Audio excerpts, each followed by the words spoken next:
எல்லாருக்கும் ஒரு சிறப்பான வணக்கங்களுடன் நான் உங்கள் அன்பு தமிழன் சேலம் ஆர்ஜே குட்டி பிரகாஷ். என்னுடைய அன்பு தம்பிகள் சுகில் மற்றும் முஸ்தபா. இன்னைக்கு நாட்டையே உலுக்கி போட்டிருக்கிற விஷயம் என்ன அப்படின்னு பார்த்தீங்கன்னா, இந்த கொரோனா வைரஸ்.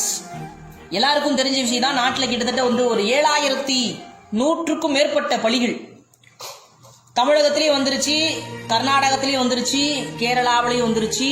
உலகம் முழுவதுமே கடந்த 4 மாதங்களாக சாதாரணமா நினைச்ச ஒரு விஷயம் இன்னைக்கு பெருசா ஆயிருச்சு அப்படிங்கிறது மிகவும் வருத்தம் அளிக்கக்கூடிய ஒரு செய்தி.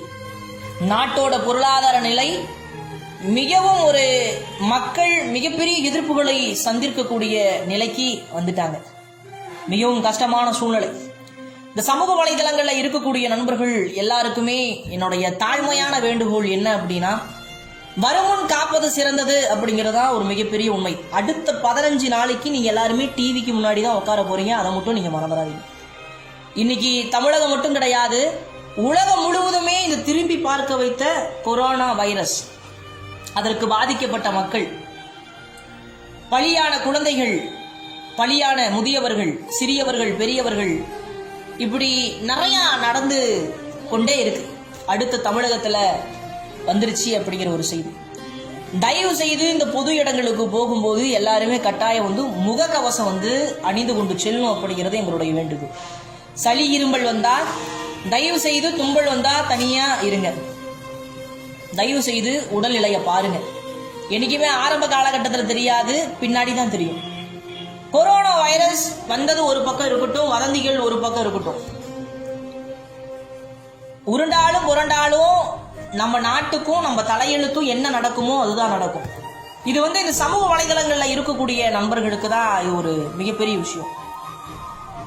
நான் டிக்டாக்க பாக்குறேன், சமூக வலைதளங்களை பாக்குறேன். எல்லாருமே இந்த கொரோனா வைரஸ் ட்ரோல் பண்ணி போடுறீங்க. தமிழ்நாட்டுக்கு வராது வராது வராது வராது அப்படின்னு நிறைய விஷயங்களை பாக்குறேன். இதே நம்ம உலக நாடுகள்ல 7000 பேர் இறந்திருக்கிறார்கள். அது ஒரு மிகப்பெரிய வருத்தம் அளிக்கக்கூடிய செய்தி. அந்த செய்தியை வச்சு நீங்க எல்லாம் ட்ரோல் பண்ணி அதுல வியூஸ் பாக்குறீங்களே, அதுக்கு நீங்க கமெண்ட் போடுறீங்களே. நம்மலாம் மனித இனமா? இங்க இந்த டைம்ல தான் நம்ம எல்லாருமே ஒற்றுமையா இருந்து மற்றவர்களுக்கு நம்ம ஒற்றுமையா இருக்கக்கூடிய சூழலை காட்டக்கூடிய தருணம், மனிதத்தை விதைக்கக்கூடிய தருணம்.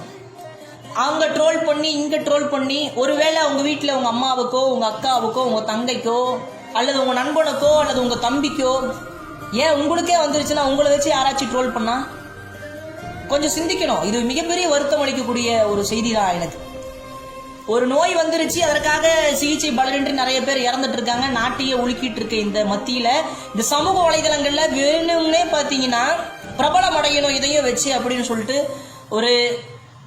எப்படி சொல்றதுன்னு தெரியல. அதை வச்சு பிரபலம் அடைஞ்சு என்ன பண்ண போறீங்க அப்படிங்கிறது எனக்கு ஒண்ணுமே புரியல. ஒரு விழிப்புணர்வு கொடுக்கலாம், அல்லது நீங்க இதை சாப்பிட்டா நல்லா இருக்கும் அப்படின்னு சொல்லிட்டு நீங்க டிக்டாக் பண்ணலாம். நிறைய விஷயங்கள் இருக்கு இந்த கொரோனா வைரஸை பத்தி. கொரோனா வைரஸ் வருவதற்கு காரணம் என்ன, அதை தடுப்பதற்கான வழிமுறைகள் சொன்னா பரவாயில்ல. இது வரைக்கும் 7100க்கும் மேற்பட்டவர்கள் இறந்திருக்கிறார்கள். இன்னைக்கு சீனால மட்டும் இருந்தாதான் எங்களுடைய ரத்தங்கள், எங்களுடைய சொந்தங்கள், எங்களுடைய பந்தங்கள் எதுவுமே கிடையாது. மனிதனாக பிறந்த அனைவருமே ரத்தங்கள், சொந்தங்கள், பந்தங்கள் தான்.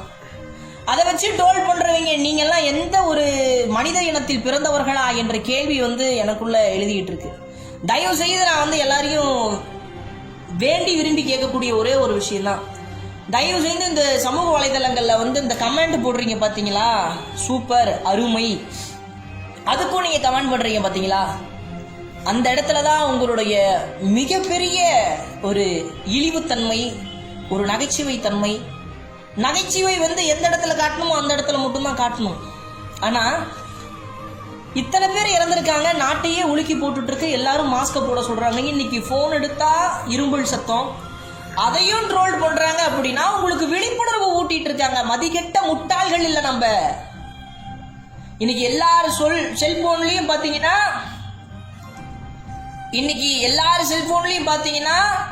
இரும்பல் சவுண்ட் வருதுன்னா லொக்கு லொக்குன்னு வருதுன்னு சொல்லிட்டு ஒருத்தன் ட்ரோல் பண்றான். இது என்ன ஒரு நாகரிகமற்ற செயல் அப்படின்னு எனக்கு ஒண்ணுமே புரியல. நாளைக்கு தமிழகத்துல வரும், அடுத்த 15 நாளில் நீங்கள் எல்லாருமே பார்க்கத்தான் போறீங்க. பொது இடங்களுக்கு செல்லக்கூடாது, ஆலய தலங்களுக்கு செல்லக்கூடாது. மிகப்பெரிய ஒரு 15 நாட்கள் ஒரு சந்தர்ப்பம் இந்த தமிழகத்திற்கு ஏற்படக்கூடிய சூழ்நிலையில் இருக்க. நல்லா விழிச்சுக்கும். மனிதகிட்ட அன்பா பேசுங்க. ஒருவருக்கு உடல்நிலை சரியில்லையா, அதற்கு விழிப்புணர்வு கொடுக்குறாங்களா, அந்த விழிப்புணர்வை ஏற்றுக்கொள்ளுங்க. இன்னைக்கு முன்னெச்சரிக்கை நடவடிக்கையெல்லாம் எத்தனையோ விஷயங்கள் வந்துட்டு இருக்கு. இதை வச்சு காமெடி பண்ணி என்ன பண்ண போறீங்க அப்படிங்கிறது எனக்கு ஒண்ணுமே புரியல. இன்னைக்கு தமிழகத்துல கொரோனா வந்துருச்சு, ஒருவர் பாதிக்கப்பட்டிருக்கு. சிஏஏ போராட்டம் நடக்கல, நாட்டில் திருடர்கள் கூட்டம் அமைதியாயிருச்சு. இப்படி ஒரு பக்கம் காமெடியா பேசலாம், அதெல்லாம் சரிதான். ஆனா சிந்திக்க வேண்டிய தருணம் இது. மறந்து விடாதீங்க. தயவு செஞ்சு சொல்றேன், யாரும் ட்ரோல் பண்ணாதீங்க. ட்ரோல் பண்ணி உங்களை நீங்க அசிங்கப்படுத்திக்காதீங்க. அதுக்கு கீழே போடுறீங்க பாத்தீங்களா கமெண்ட், ஒரு நல்ல விஷயத்துக்காக போடுறீங்களா, நான் கை தட்டுவேன். ஆனா ஒரு உயிர் போன விஷயத்த, அந்த ஒரு சிம்பத்தியான விஷயத்த ஒரு காமெடி ஆக்கி ட்ரெண்ட் ஆக்கி வளரும்னு ஆசைப்படுறீங்க. எல்லாத்தையும் வளர்த்தி விடுறது நீங்க மட்டும்தான், வேற யாருமே கிடையாது. உங்களை தான் ஃபர்ஸ்ட் சொல்லணும், மக்களை மட்டும்தான் சொல்லணும். தயவு செஞ்சு அன்பை மட்டும் விதையுங்கள். அன்பு மட்டும் தான் எல்லாம். கொரோனா உண்மையாலுமே ஒரு மிகப்பெரிய கொடி நோய். கண்டிப்பா எல்லாருமே அதுலேருந்து காப்பாற்றணும் அப்படின்னு சொல்லிட்டு கடவுளை நாங்கள் வேண்டிக்கிறோம். வணக்கம்.